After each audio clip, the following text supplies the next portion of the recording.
All right, Travon Walker, game 2 now for him, preseason game 2, because he was in the Hall of Fame game, made a video talking about that. Now I'm going to make a video talking about this one. There was, again, good and bad in this game, just like I thought there was good and bad in the first game, and good and bad in his college tape. Like, it all kind of, that's young players. Typically, there's going to be some positives and some negatives. I actually think a play like this, both perfectly explains my concerns with Walker, but also why I still feel like he has, ceiling high potential. It's going to be something like this, where what you're going to see is it's a one-on-one matchup against a left tackle. Right when this play begins, you notice how, again, he just uses his athleticism and his strength to move that tackle backwards. And that's kind of what he can do, and it does work to some degree. You're not used to playing against a guy like Travon Walker. You're just not. However, the flip side is I still maintain, it's like, man, I would have really loved you to do a move at some point there to actually get to the quarterback. You did a great job of sort of,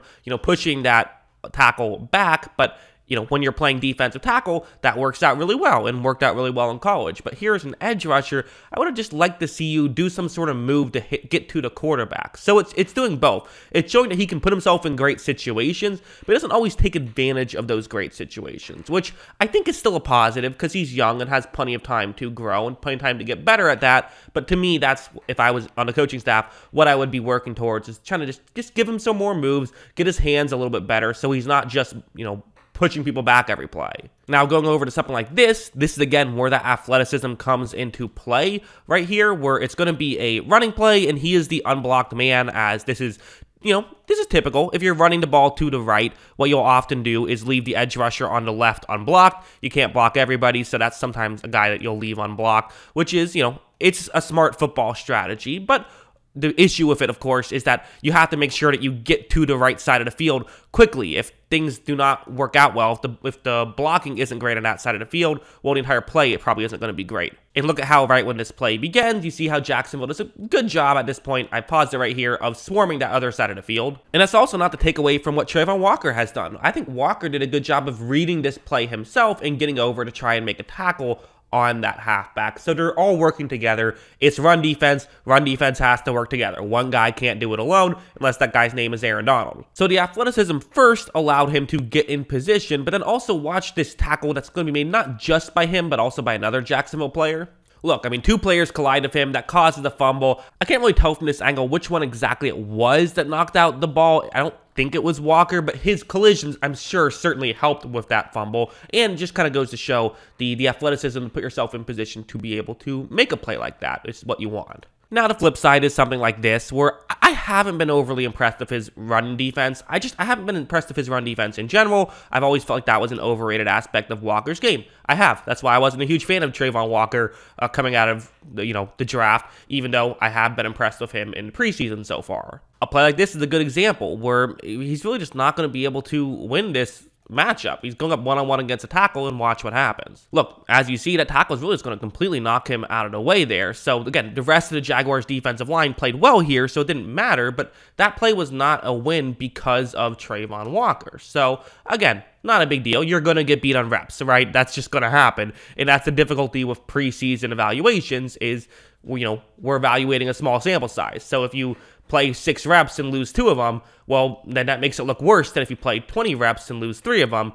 It's just a small sample size. Sometimes that's going to happen. However, at the same time, people like these videos because they like hearing what I thought about the performance, and if I see something negative on tape, I am going to bring it up, just like I see the positive stuff on tape and bring it up. Just like this. This is another example of like, I would have liked to see you do a little better than this. I think it's fair to say. Again, I have higher expectations for Walker than I do for other players because he was the first overall pick. That's reasonable to do. If this was a 3rd round pick, I maybe am not as concerned about this stuff, but going up one-on-one against a tight end, and watch what happens. As you see, the tight end is going to start off blocking, and really, I think, does get Walker out of position a decent amount, more than you would have liked for, again, if you're a run-stopping edge rusher, and that's why you got drafted. That's what you're billed as. You're going up against a tight end one-on-one in the preseason.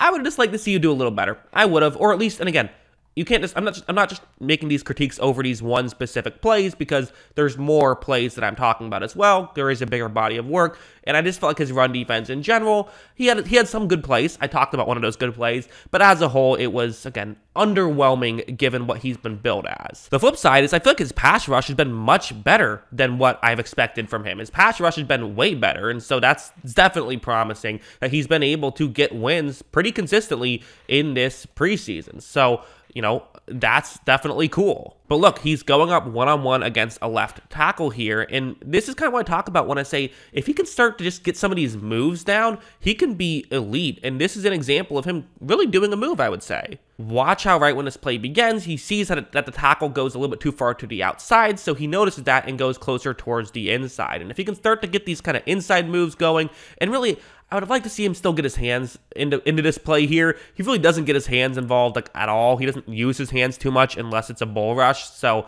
that's just something I want to see him do more. It is. That's my critique of him. But he really did a good job on this play, and probably, you know, there's a good chance he would have gotten a sack here. Instead, there's a hold, which means that he's not able to, you know, get the sack. Instead, Watson had time and then, you know, threw an incompletion on a drop pass. But to me, I thought that Walker really on this play did a good job. I think that, again, are there still some small quibbles I have? Yes, there are, and that's fine. But this is the preseason. Part of why you have your young players play in the preseason is so you can learn about them and so you can figure out what they have to work on and have them improve upon it. A lot of good first overall picks, you know, had some issues in the preseason. I would say most first overall picks don't have as many wins as Walker has had in the preseason, so that's good to see. So yeah, I would say through 2 games, I don't know why this happens sometimes where I feel like I make a video and I'm relatively positive about a player, but I come off as negative when I'm talking about them. I've been impressed with Travon Walker. I've liked what I've seen from him, and if this is, you know, what we're going to see more of and see him continue to improve, I think it's totally on the right track, and you're seeing why some people were so high on him. I think that so far he's had a good preseason. The first test has been passed. We have to remain and see what the rest is going to happen here. You know, what are we going to see from here? There still are some issues on tape, and we know that. The Jaguars knew that when they drafted him, that he is not a completely polished player right away. They know that there are some issues. They believe they can fix those issues and turn him into a even better player than the other guys will, who maybe won't have as many issues right away. You know, Hutchinson isn't going to have as many issues right away. Hutchinson already looks like a more polished player, but the idea is that you can teach technique. You can't teach just athleticism. So that's their mindset. We'll see if it works. But so far, I would say this has been a positive start for Hutchinson. But that's what I think, or for Hutchinson. I guess for Hutchinson as well, but for Walker, I meant to say. Let me know in the comments below, what are your thoughts on how Travon Walker has played through 2 preseason games. Always love hearing from you. And of course, as always, thanks for watching.